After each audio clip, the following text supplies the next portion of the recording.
sure. I don't know who started it, but it's Yeah, I been know, all over.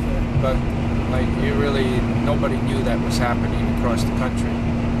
No, it's No. getting bigger. No, So with the there's live- nothing really that grabbed national attention, like nothing that you've seen there during that time. No. So you're 10 years old, Yes. Okay, yeah, back to that. and so now you know a little bit about how these things work, and that you were somewhat being used for your part in doing some things, and We were trying, basically that, when we were finding that out, me and my dad, or my dad mainly, was trying to get out of Liver Foundation and go to a different organization. Because we still want to be a part of an organization, and, we want to make awareness. That's what my dad and I are blood to do. We're supposed to make aware. So when you were 10 years old and you heard about You were the best person. what did you know about that? Like what I didn't know much until I got there. All I knew is a guy was walking across Canada for organ donation. He needed a liver. So the Liver Foundation invited me to go meet him. And that was it. And until I got there. so you didn't know anything about before that? Nope. What we did with Premier Nothing. Harris or all those other things? I didn't You didn't know all that? I didn't even know about you. That's the thing. I didn't know about you until they said. Well, you were young, so Yeah, so I was really but so you didn't know what you were getting into. nothing. Nope. With, I just knew I was going to meet this famous guy, and that's it. Hoping to get an autograph. so That's it. at 10 years old, Yes. when that day you seen the torch arriving, Yes. I did. That was and a big day. where were we at the City Hall? Do you remember? Well, no, I saw you walking down Christina Street. I'm pretty sure. Yeah, it wasn't Front Street. It was Christina Street. I seen you with the big motorhome. All your people walking with the buckets, and then you in the middle carrying the torch. No, I never carried the torch. You didn't carry the gate, did you? No, No? I never did on my walk. Oh, okay. Well, you had someone carry Somebody the torch. was carrying it. That's why I seen someone carry the torch. Could have been Caroline DeCoco. Yeah, you sure? Yeah, she walked with me when I okay. was, yeah. Oh, okay. And, So, and yeah, the mayor, I was waiting with my whole family. I mean, my whole family, my grandma, my aunts, my uncles, my cousins, my brother, my sister, my dad, my mom. We're all waiting there for you. We seen you walk in and all cheering and stuff. And I'm like, I don't even know this guy. Yay. And then, while you were saying your speech and stuff, I think my grandma got in the newspaper, or her coat. She was all happy. I remember that right after the picture, and it came out. She's like, "Oh, look, my coat's in the paper." Yeah. I started laughing. I was like, "Oh god." But so after you did all your speeches and stuff, you were doing donations and signing posters and stuff. So I think I came up and gave you a toonie or something. And then I asked for a poster signature, and you asked for my name, and I told you, and then my dad said, "Chris, tell him where you are, tell him." I think my dad had to come up and say it, because I was too scared, wasn't I? Or did I say it? I think I said it, but my dad came up and explained it more. And he said, "Chris, just show him your stomach." And then I showed you, and then you were just like, "Holy shit," your eyes just opened, I could just see it right there. You're like, "Holy crap." And then we explained I needed a liver, blah, blah, blah. And, it's a good thing that you're doing, and, we're behind you, all this. And then after that, I never forgot you. Like, ever since that, the day after, I was show and tell.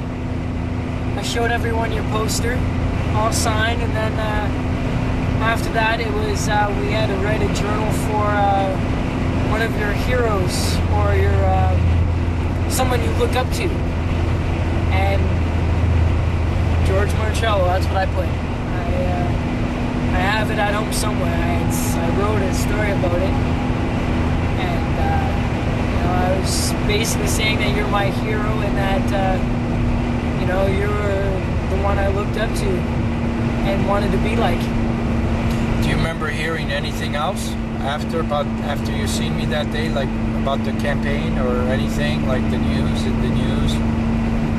In the paper, I didn't see it on TV. I don't think I watched it on TV. I could have, but I don't remember. So, then 2 years go by.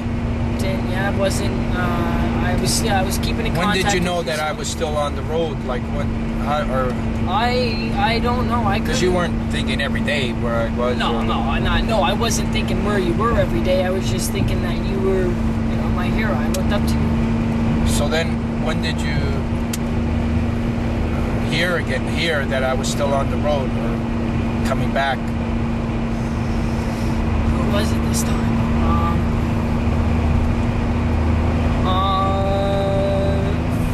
It was through someone or something. I think it was through the school this time that I heard you were coming back,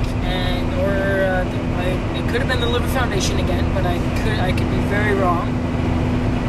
Or the mayor's office. I swear I'm not too sure.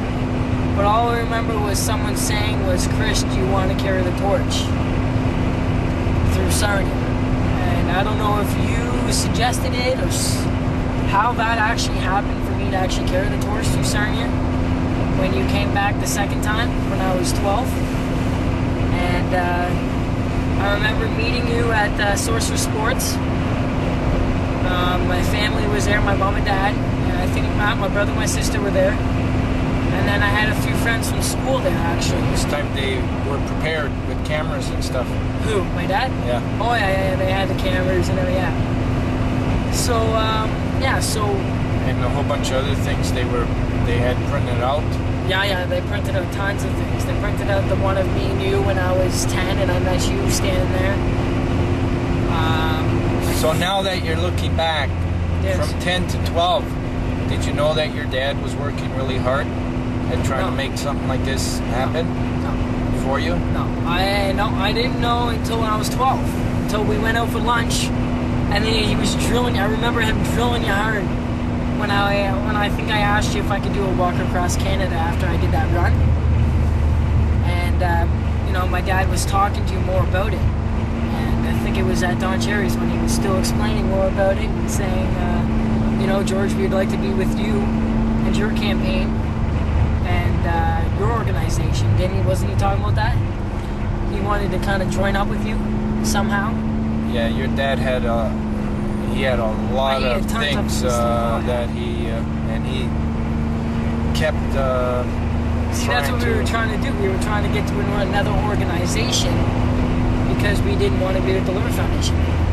We were tired of the Liver Foundation. And we thought that maybe if we came on board with you, something would happen. And, so your dad did a lot of research then, I guess, on keeping up with my campaign and all the things that we did. Yeah, I don't remember per se. But meeting the Pope. So did you know that torch was blessed by the Pope when you carried it? You couldn't remember, or you didn't know? The second time? Yeah. No, I didn't carry it. Oh, wait.